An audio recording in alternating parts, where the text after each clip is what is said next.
मनोज जी दादा is in our hearts. Team MM. दीवारों पर बनी ये ग्रेफिटी उस दरिंदे की है जिसका काम लड़कियों की ड्रेस फाड़ना, चोरी करना, गार्ड को पीटना और अब गैंगरेप। मनोजीत मिश्रा वही आरोपी जो कोलकाता लॉ कॉलेज में कॉलेज यूनियन का नेता था। छात्र छात्राओं में डर का दूसरा नाम बन चुका था। उसकी इतनी पकड़ थी कि टीचर्स तक उसके खिलाफ आवाज नहीं उठा सकते थे। मनोजीत ने खुद को क्रिमिनल लॉयर बताया, लेकिन असल में वह कॉलेज कैंपस को आतंक का अड्डा बना चुका था।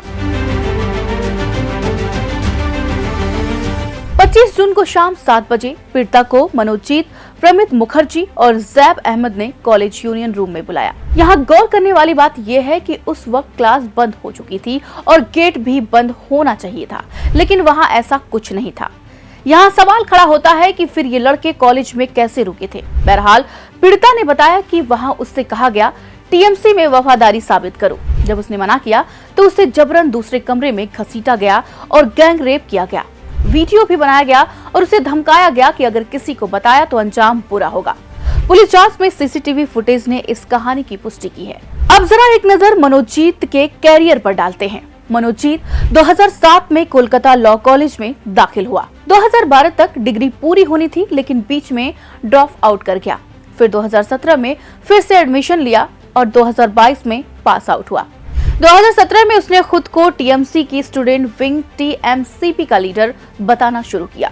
कॉलेज में उसका रुतबा ऐसा था कि उसे मैंगो कहकर बुलाया जाता था, लेकिन असल में वह फियर सिंबल बन चुका था। उसके खिलाफ कई बार मोलेस्टेशन और हैरेसमेंट की शिकायतें दर्ज हुई, लेकिन कोई एक्शन नहीं हुआ। इसके पिता एक पुजारी हैं और मां न्यूरोलॉजिकल प्रॉब्लम से जूझ रही हैं।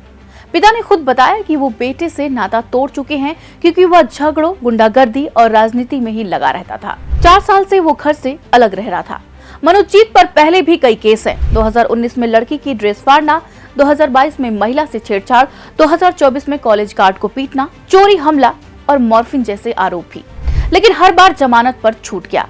हर बार राजनीति की ताकत काम आई। आखिर कब तक ये दरिंदे ममता सरकार का सहारा लेते रहेंगे?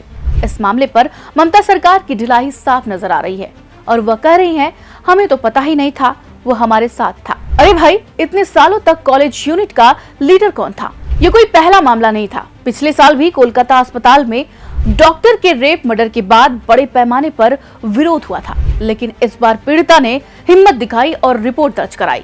अब तक 4 लोग गिरफ्तार हो चुके हैं, जिसमें एक गार्ड भी शामिल है। कॉलेज और सरकार के खिलाफ प्रदर्शन शुरू हो चुका है और लोगों में एक ही मांग है, जस्टिस फॉर सर्वाइवर। सोचिए, अगर एक लॉ कॉलेज में ही कानून की धज्जियां उड़े तो आम जगहों पर लड़कियां कैसे सुरक्षित होंगी? अगर आपको लगता है कि मनोजीत जैसे दरिंदों को कड़ी सजा मिलनी चाहिए तो इस वीडियो को लाइक करें, कमेंट में जस्टिस लिखें और शेयर करें ताकि हर कोई इस सच को जान सके।